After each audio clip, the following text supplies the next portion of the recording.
မင်္ဂလာပါခင်ဗျာမိချေရှိုးကနေပြီးတော့ကြိုဆိုပါရစေမိချေကတော့မိချေပါအဲ့တော့ရရှိကျင်းပနေတဲ့33ကြိမ်မြောက်အရှိတောင်အာရှအားကစားပြိုင်ပွဲမျိုးသမီးဘောလုံးပြိုင်ပွဲရဲ့အုပ်စု B ရဲ့အုပ်စုနောက်ဆုံးပွဲစဉ်ဖြစ်တဲ့မြန်မာလူကြီးစဉ်မျိုးသမီးအသင်းနဲ့ VNL လူကြီးစဉ်မျိုးသမီးအသင်းတို့ရဲ့အုပ်စုနောက်ဆုံးပွဲစဉ်ကတော့မနက်ဖြန်မှာအကျိတ်အနယ်ကိုရေကုန်ရေကန်းနဲ့ရှင်ပြိုင်ကစားသွားကြတော့မှာဖြစ်ပါတယ်အဲ့တော့ဒီပွဲမှာမိချေတို့မြန်မာလူကြီးစဉ်မျိုးသမီးအသင်းကတေတမန်ရယုံနဲ့အုပ်စုဘူနေရနေပြီးတော့ဆီမီဖိုင်နယ်အဆင့်ကိုတက်ရောက်သွားနိုင်မှာဖြစ်ပေမဲ့တစ်ဖက်မှာတော့လက်ရှိချန်ပီယံလည်းဖြစ်စီးကိန်းပြိုင်ပွဲရဲ့၄နှစ်ဆက်ချန်ပီယံလည်းဖြစ်တဲ့ VNL လူကြီးစဉ်မျိုးသမီးအသင်းကတော့ဒီပွဲကိုအနိုင်ရရှိမှသာလျှင်နောက်တစ်ဆင့်ကိုတက်နိုင်မဲ့မျှော်လင့်ချက်ကရှင်းသန်မှာဖြစ်တဲ့အတွက်သူတို့ကတော့ရေကုန်ရေကန်းတေချာပေါက်အနိုင်အတွက်ပဲကစားလာမှာဖြစ်တယ်အဲ့တော့ဒီပွဲစဉ်နဲ့ပတ်သက်ပြီးတော့တမိုင်းမှတ်တမ်းအချက်လက်အချုပ်ကိုထုတ်နှုတ်တင်ပြလိုပါတယ်အဲ့တော့ဒီနှစ်သင်းရဲ့ထိပ်တိုက်တွေးဆုံမှုနောက်ဆုံး9ချိန်မှာ VNL လူကြီးစဉ်မျိုးသမီးအသင်းကတော့4ချိန်တီတီနိုင်ထားပြီးတော့မိရှယ်တို့မြန်မာအသင်းကတော့တစ်ချိန်သာအနိုင်ရရှိထားပါတယ်အဲ့တော့ထိပ်တိုက်တွေးဆုံမှုမှာတော့ VNL အသင်းကအသာရရှိနေတာကိုလည်းတွေ့ရမှာဖြစ်ပါတယ် VNL အသင်းရဲ့နောက်ဆုံးရှင်ပြိုင်ကစားခဲ့တဲ့တိုင်ပွဲစုံတွင်းကုန်များကိုလည်းတင်ဆက်လိုပါတယ်အဲ့တော့ VNL အသင်းကနောက်ဆုံးကစားခဲ့တဲ့တိုင်ပွဲစုံ9ပွဲမှာတိုက်စစ်ပိုင်းကတွင်းကို12ကိုတွင်းယူခဲ့ပြီးခန်းစစ်ကပေးကို4ကိုခွင့်ပြုခဲ့ရပါတယ်မိချေလိုမြန်မာအသင်းကတော့တိုက်စစ်ပိုင်းကနောက်ဆုံးကစားခဲ့တဲ့9ပွဲမှာတိုက်စစ်ပိုင်းကတွင်းကို8ကိုတွင်းယူခဲ့ပြီးတော့ခန်းစစ်ကပေးကို4ကိုပေးထားရပါတယ်အဲ့တော့တိုက်စစ်ကလည်း VNL အသင်းကပို့ပြီးတော့တာနေတာကိုတွေ့ရမှာဖြစ်ပါတယ်ဒီနေရာမှာလက်ရှိကစီးကိန်းပြိုင်ပွဲကာလဖြစ်တဲ့အတွက်စီးကိန်းနဲ့ပတ်သက်တဲ့ဘုသူတာလေးအနည်းငယ်လောက်ဝင်ငှကျင်ပါတယ်အဲ့တော့မနေ့ကမှရှင်ပြိုင်ကစားမယ် VNL လေရေးစဉ်မျိုးသမီးအသင်းကတာမန်အသင်းတစ်တော့မဟုတ်ပါဘူးစီးကိန်းပြိုင်ပွဲမှာဆိုရင်သူတို့ရဲ့အောင်မြင်မှုကတော်တော်လေးမြင့်မားပါတယ်အောင်မြင်ဆုံးအသင်းတစ်သင်းလည်းဖြစ်ပါတယ် VNL မျိုးသမီးအသင်းကစီးကိန်းပြိုင်ပွဲမှာရွှေသိန်းစု8ချိန်ထိရရှိခဲ့တယ်ငွေသိန်းစုက1ချိန်ကျေးသိန်းစုက1ချိန်စုပေါင်းစုသိန်း10ခုတိတိရယူခဲ့တဲ့လက်ရှိချန်ပီယံအသင်းလည်းဖြစ်ပါတယ်ဒါအပြင်ကိုသူတို့က2019ခုနှစ်2019ခုနှစ်2021ခုနှစ်2023ခုနှစ်စတဲ့စီးကိန်းပြိုင်ပွဲတွေမှာ၄နှစ်ဆက်တိုက်ရွှေသိန်းစုကိုရယူနိုင်ခဲ့တဲ့အာဆီယံရဲ့တသင်းနဲ့တော့အသင်းဖြစ်ပါတယ်ချေတို့မြန်မာအသင်းကတော့စီးကိန်းပြိုင်ပွဲမှာရွှေသိန်းစုနဲ့ကန်ခီခဲ့တဲ့တသင်းတော့အသင်းလည်းဖြစ်ပါတယ်အဲ့တော့မိချေတို့မြန်မာလေဝိဇင်မျိုးသမီးအသင်းကတော့ပြိုင်ပွဲမှာငွေသိန်းစု9ချိန်ရရှိခဲ့ပြီးတော့ကြေးသိန်းစုကတော့9ချိန်တိတိရရှိခဲ့ပါတယ်အဲ့တော့စုသိန်းအပြည့်ရှင်ကြည့်ရင်မြန်မာအသင်းက12ခုတိတိရရှိခဲ့ပါတယ်ဆိုလိုချင်တဲ့သဘောတည်းဝင်ပြိုင်သမျှ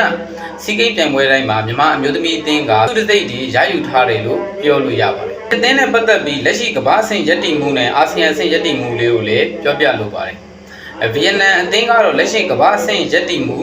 39မှာရက်တည်နေတာဖြစ်ပြီးအာဆီယံမှာတော့အဆင့်1နေရာမှာရက်တည်နေတာဖြစ်ပါတယ်မိရှယ်တို့မြန်မာအသင်းကတော့လက်ရှိကမ္ဘာအဆင့်ရက်တည်မှု56မှာရက်တည်နေပြီးတော့အာဆီယံမှာတော့အဆင့်4နေရာမှာရက်တည်နေရလေးဖြစ်ပါတယ်အဲ့တော့ကမ္ဘာအဆင့်ရက်တည်မှုမှာလည်းကွာဟမှုတွေရှိနေတာကိုလည်းမြင်ရပါတယ်ပေါ့နော်စိုးရိမ်လားမင်းတော့စိုးရိမ်ပါတယ်အဲ့တော့အစိုးရကအကောင်းကိုပြန်ပြောရမယ်ဆိုလို့ရှိရင်လက်ရှိကမ္ဘာအဆင့်39မှာရက်တည်နေတဲ့ဖိလစ်ပိုင်အသင်းကိုတော့မိချေတို့ကဖွင့်ပွဲမှာ2ဂိုး1ဂိုးဆိုရရလက်နဲ့အနိုင်ယူကျော်ဖြတ်ခဲ့သေးတာပဲ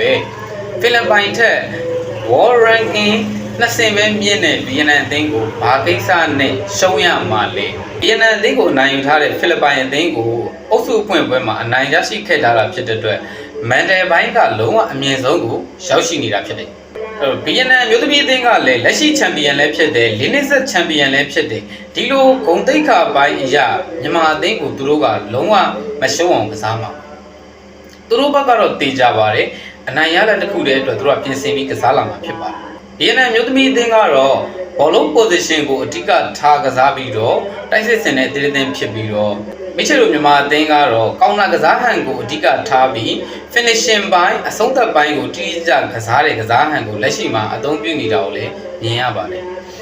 အဲ့တော့မိချေအနေနဲ့တော့မနက်ဖြန်ပွဲစဉ်ကိုတည်ရလက်ဖြစ်ပဲမျှော်လင့်ပါတယ်ခုကြည့်နေတဲ့သူတွေရောမနက်ဖြန်ရလက်ကိုဘယ်လိုရလက်မျိုးထွက်ပေါ်လာနိုင်လဲဆိုတာကို comment မှာဝင်ရောက်ဆွေးနွေးလို့ရပါတယ်အားကစားကိုချစ်မြတ်နိုးကြတဲ့ညီကောင်မောင်နှမတွေလည်းစိတ်ပါဝင်စားတယ်ဆိုလို့ရှိရင်မိချေရဲ့ account လေးကို like and follow ပဲဖြစ်ဖြစ် like and subscribe လေးပဲဖြစ်ဖြစ်ကူညီပေးလို့ရပါတယ်အဲ့တော့မနက်ဖြန်မိချေတို့မြန်မာအသင်းရှုံးလို့မရဘူး အနေဆုံးသိရင်လည်းနိုင်ကိုနိုင်ရမယ် fighting မြန်မာအဲ့တော့ဒီနေရာမှာတခုမေးချယ် request လုပ်ချင်တာလေးရှိပါတယ်ပေါ့နော်အဲ့ဒါကထိုင်းရောက်ရွှေမြန်မာတွေပေါ့နော်ထိုင်းရောက်မြန်မာညီကိုမောင်နှမတွေနဲ့ပတ်သက်ပြီးမေးချယ်ဒီဗီဒီယိုလေးကနေ request လုပ်ချင်ပါတယ်မေးချယ်တို့မြန်မာအမျိုးသမီးအသင်းအတွက်အနည်းဆက်ဆုံးပေါ့နော်ခွန်အားတွေပေးစွမ်းနိုင်တာဒီထိုင်းရောက်ညီကိုမောင်နှမတွေပဲဖြစ်ပါတယ်ဒါကြောင့်မို့လို့မနေ့ပြန်ဗီယက်နမ်အသင်းနဲ့ပွဲစဉ်မှာ